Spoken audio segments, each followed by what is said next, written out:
নমস্কার বন্ধুরা, মিরাজ কিচেন ডায়েরিতে আপনাদের সবাইকে স্বাগত। আজকের আইটেম পনির ভেজ ফিঙ্গার ফ্রাই। আসুন কী কী ইনগ্রেডিয়েন্টস লাগছে সেটা আমরা দেখে নিই। প্রথমেই লাগছে পনির। এখানে 150 গ্রাম পনির আছে, যেগুলোকে আমি লম্বা লম্বা ফিঙ্গার ফ্রাইয়ের মতো কেটে নিয়েছি।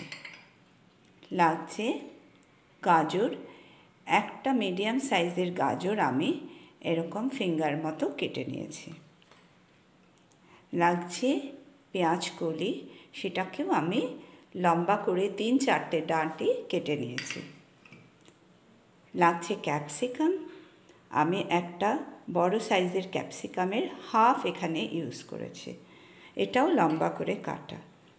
লাগছে পেঁয়াজ, এটা মিডিয়াম সাইজের একটা পেঁয়াজ আমি লম্বা করে কেটে নিয়েছি।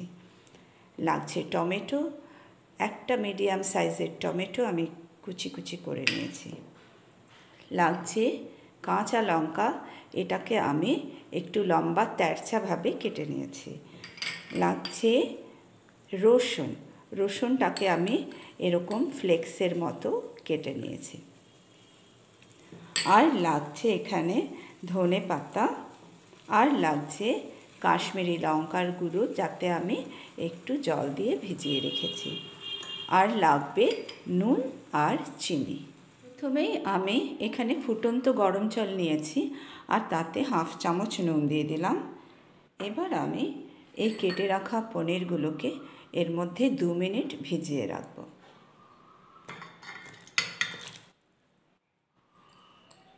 জাস্ট 2 মিনিট, তারপর আমি তুলে নেব। পনিরটা আমি জল থেকে ছেঁকে তুলে নিয়েছি। এখন এই পনির একদম নরম তুলতুলে, প্রচণ্ড সফট হয়েছে। ফ্রাইং প্যানে আমি তেল চাপিয়ে দিয়েছি। এখানে মোট 4 টেবিল স্পুন তেল আছে, যাতে আমি 2 চামচ সাদা তেল দিয়েছি আর 2 চামচ তিল তেল ইউজ করেছি। তেল গরম হয়ে গেছে, এর মধ্যে এবার সবথেকে প্রথমে আমি এই রসুন কুচিগুলো দিয়ে দেব।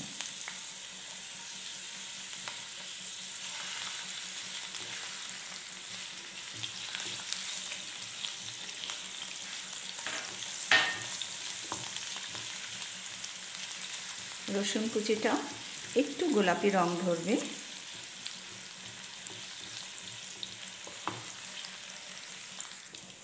রসুন হয়ে গেছে, এবার এর মধ্যে আমি কেটে রাখা গাজরগুলো দিয়ে দিচ্ছি।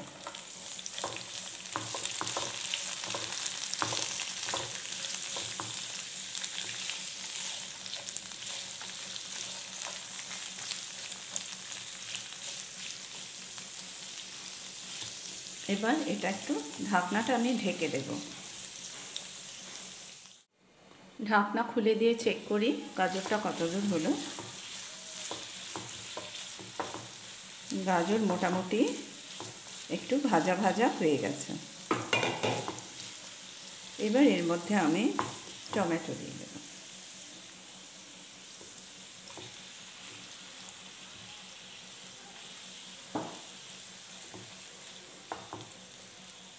আবারও আমি ঢেকে দেব।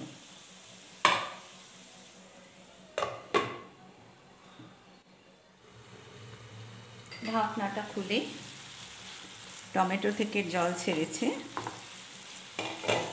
এই অবস্থায় আমি এখানে লঙ্কা যেটা আছে আমি জলে একটু ভিজিয়ে রেখেছিলাম, সেইটা দিয়ে দিচ্ছি।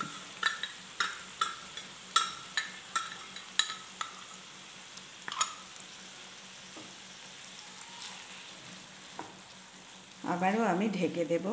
এই পুরো জিনিসটাতে জল পড়বে না, কিন্তু আমি সিম করে করে পুরো রান্নাটা করব।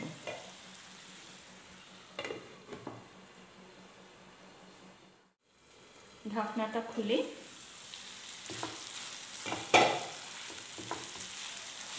বেশ ভালো হয়েছে। এই অবস্থায় আমি এখানে হাফ চামচ চিনি দিয়ে দিচ্ছি।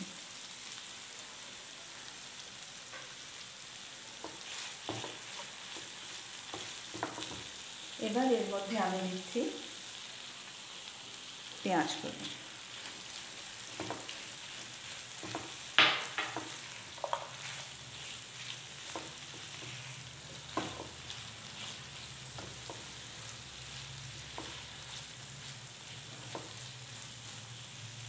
দিয়ে দিচ্ছি ক্যাপসিকাম।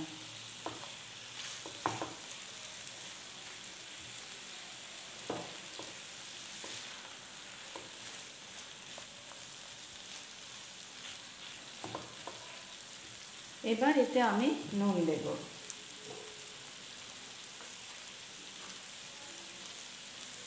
আমি এখানে পরিমাণ মতো নুন দিয়ে দিচ্ছি।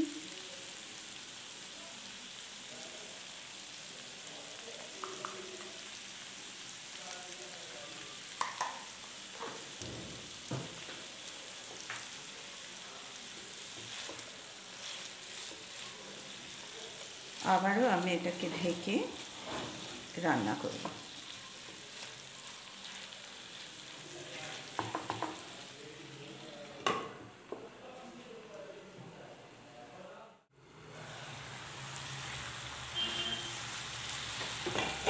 জল একেবারে শুকিয়ে গেছে, তেল বেরিয়ে এসছে।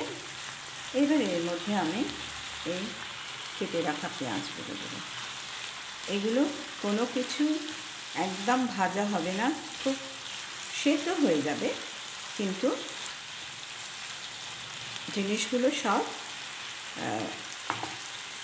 মানে গোটা গোটা থাকবে, ভেঙে যাবে না, গাদা হয়ে যাবে না।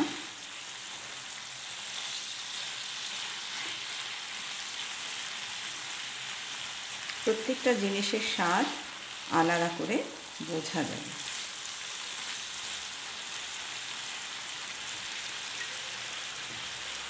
যে কোনো ভেজিটেবলই যখন ওভার কুক হয়ে যায় তখন তার স্বাদটা পুরো নষ্ট হয়ে যায়।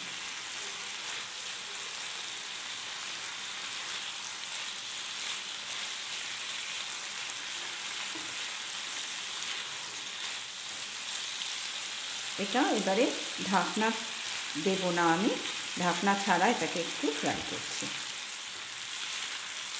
এবারে খুব সুন্দর পেঁয়াজ কলির গন্ধ বেরোচ্ছে, ভাজা পেঁয়াজ কলি, খুব ভালো লাগছে গন্ধটা। এর মধ্যে এবার আমি লঙ্কাটা দিয়ে দেবো। এই লঙ্কা ঝালটা বাইরে যেন না বেরোয়, তাহলে অনেক বেশি ঝাল হয়ে যাবে, কাঁচা লঙ্কার ঝাল। আমি সেইভাবেই লাস্টের দিকে দিলাম। যার মন করবে সে লঙ্কাটা খাবে, আর যে ঝাল খাবে না সে খাবে না, ওটাকে স্কিপ করে যাবে। তো লঙ্কাটা যাতে গলে ঝালটা না বেরোয় সেইভাবেই আমি লঙ্কাটা লাস্টে দিলাম। আর এবারে সব থেকে শেষে দিচ্ছি পনির।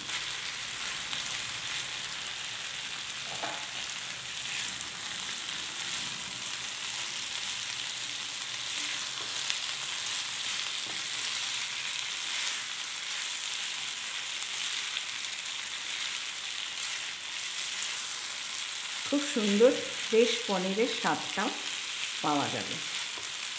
পনির অনেক বেশি ফ্রাই হয়ে গেলে সেই সফটনেসটা চলে যায়। যদিও পনিরটা আমার ফ্রিজে ছিল, কিন্তু সেই জন্য আমি বার করে ফ্রিজ থেকে নর্মাল টেম্পারেচারে আনার পরে ফুটন্ত জলে নুন দিয়ে পনিরটা 2 মিনিট ভিজিয়ে রেখেছিলাম, যার জন্য এত সফট হয়েছে। আমার রান্না শেষ প্রায়। এবারে ধনে পাতাটা দেওয়া বাকি আছে।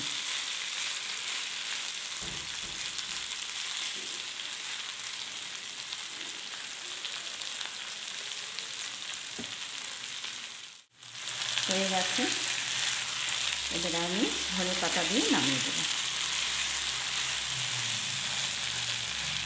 পনিরগুলো সব গোটা আছে, সমস্ত ভেজিটেবল গোটা আছে, এতে দেখতে এত ভালো লাগছে কি বলবো।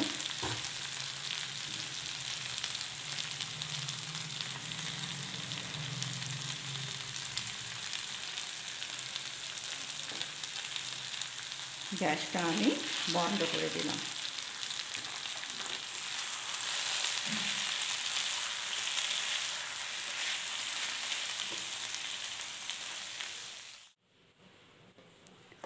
কমপ্লিট হয়ে গেছে।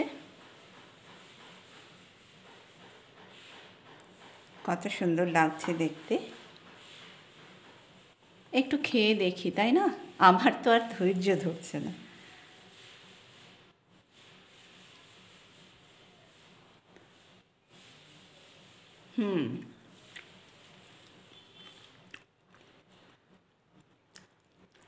কে বলবে এটা 1 সপ্তাহ ফ্রিজে ছিল, একদম নরম।